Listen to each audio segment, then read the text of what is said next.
పాపం వేదాంతం ప్రకారం మన ఆధ్యాత్మిక ప్రయాణానికి అడ్డుపడేది ఏదైనా పాపమే. మోక్షాన్ని చతుర్విధ పురుషార్థాలలో ఎందుకు చేర్చారు?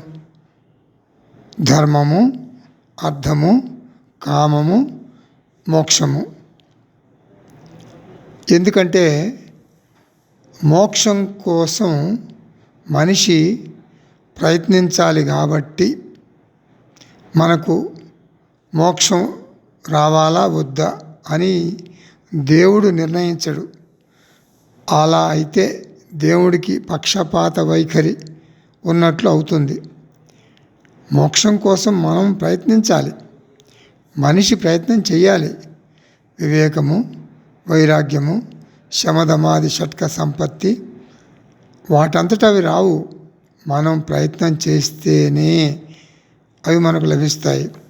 శివుడి ఆజ్ఞ లేనిదే చీమైనా కుట్టదు అని సన్నాయి నొక్కులు నొక్కుతూ కూర్చోకూడదు. గురువు దగ్గరకు వెళ్ళి గురువు ద్వారా శాస్త్రం నేర్చుకోవాలి, ఆత్మజ్ఞానం పొందాలి.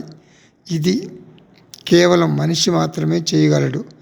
జంతువులకు ఈ అవకాశం లేదు కదా.